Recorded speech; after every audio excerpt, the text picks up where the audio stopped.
The sound of the baby's cry sliced through the calm hum of the airplane cabin like a blade through silence. Passengers exchanged glances, some irritated, some sympathetic, others pretending not to hear. But there was no escaping it, the sharp, desperate wails of a baby who didn't understand altitude, pressure, or exhaustion. Near the window seat in the first-class section, a sharply dressed man in his early 30s fumbled helplessly, sweat beading on his temple. His tie was loosened, his expensive watch gleamed under the cabin lights, but the weight in his arms, the restless baby, seemed heavier than all the wealth he possessed. He was a millionaire, but at that moment, he looked utterly lost. If you believe in kindness, compassion, and second chances, then please take a moment to like, comment, share, and subscribe to Kindness Thread. Your support helps us bring more real, heartwarming stories to life. The man's name was Ethan Carter, a young tech millionaire who was used to solving impossible problems in boardrooms, not in the cramped aisles of an airplane. His baby, Oliver, had been crying non-stop for nearly an hour since takeoff. Flight attendants had tried to help, offering warm milk, a pacifier, even toys, but nothing worked. Ethan's face revealed a mix of exhaustion and guilt.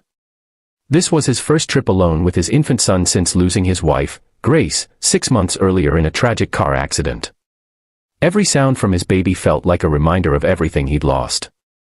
Grace had been the calm to his chaos, the warmth to his cold precision. Now, he was left alone, trying to figure out fatherhood between meetings, board calls, and lonely nights filled with lullabies he didn't know how to sing. Passengers started whispering. A woman across the aisle shook her head and muttered something about rich people who don't know how to parent. Ethan heard it. It stung. He wasn't angry at her, just ashamed that maybe she was right. He looked down at his son, whose tiny face was red from crying, his little hands clutching the air for comfort that wasn't there. Ethan whispered softly, "I'm sorry, buddy. Daddy's trying." But his voice trembled. Just a few rows behind, a young woman had been watching the scene unfold with quiet empathy. Her name was Clara Evans, a single mother traveling back home after visiting her sister. She wore a faded denim jacket and carried a simple bag that had clearly seen better days. Beside her, her own baby girl, Lily, slept peacefully in her arms, her little face serene and content. Clara had noticed the man struggling from the moment she boarded. She could see the pain behind his eyes, the way he rocked the baby awkwardly, as if he wanted to do everything right but didn't know how.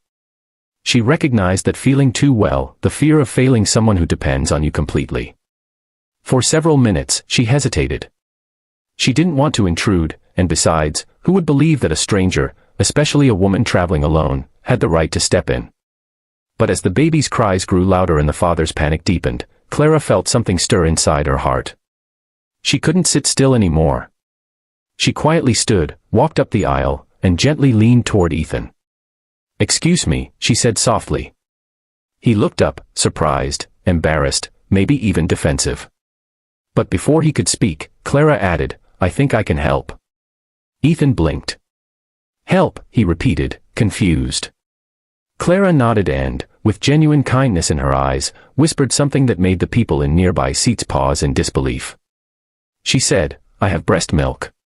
My daughter's about the same age. I can feed him, if you're okay with it." For a moment, silence filled the cabin. Ethan froze, unsure what to say. It was such a personal, unexpected offer, something that defied social norms yet radiated pure humanity.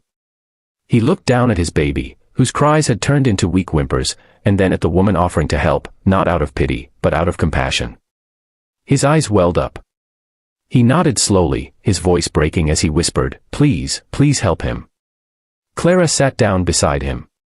With delicate care, she positioned Oliver in her arms, and within seconds, the baby's cries softened into silence. The change was almost magical. The restless energy in the cabin dissolved as the tiny child finally found comfort.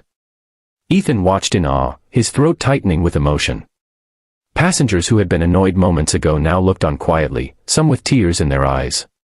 As Oliver fed peacefully, Ethan leaned back in his seat, his eyes glistening. He couldn't believe that a stranger, someone with nothing to gain, had done something so selfless. The rhythmic sound of the plane's engines and the calm breathing of his son felt like a lullaby. For the first time in months, he felt a strange sense of peace wash over him. When the baby finally drifted into sleep, Clara handed him back with a gentle smile. Ethan could barely find the words. "Thank you," he said, his voice trembling. "You have no idea what this means to me." Clara just shook her head. "You don't have to thank me. I know what it's like to be alone with a crying baby, wishing someone would understand." The rest of the flight passed quietly. Ethan couldn't stop glancing at Clara and her daughter. He noticed the small details, the frayed edges of her jacket, the faint tiredness in her eyes, the way she kissed her child's forehead with such warmth. He realized she didn't have much, but what she did have was something no money could buy: empathy. When the plane landed, passengers began to gather their belongings. Ethan stood, holding Oliver in his arms, and turned to Clara.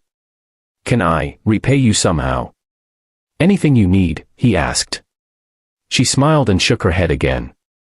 "Just promise me you'll be patient, with him and with yourself," she said softly. "That's all he really needs." As she walked away, disappearing into the crowd with her sleeping daughter, Ethan felt an ache in his heart, a strange mixture of gratitude and admiration. He wanted to say more, to offer her something, to thank her properly. But somehow, he knew that what she gave him wasn't something that could ever be repaid, it was a moment of grace. Weeks later, Ethan couldn't stop thinking about that day. Her words echoed in his mind whenever Oliver cried or when loneliness crept into his nights. Be patient, with him and with yourself. It became his mantra. Slowly, he learned. He started reading parenting books, taking time off work, spending evenings just talking to his son. And somewhere in the quiet, he began to heal, not just as a father, but as a man. One morning, while feeding Oliver, he opened his laptop to check his company's email. A new charity proposal had landed in his inbox, a small foundation seeking donations for single mothers struggling with childcare and employment. The name caught his breath, Lily's Light Foundation. It was Clara's. Without hesitation, Ethan smiled and donated a generous sum anonymously.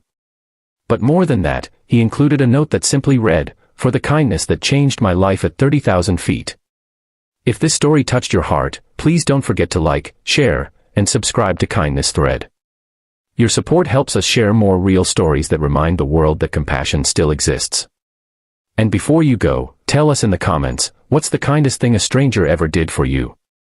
Because sometimes, it only takes one act of kindness to change a life forever.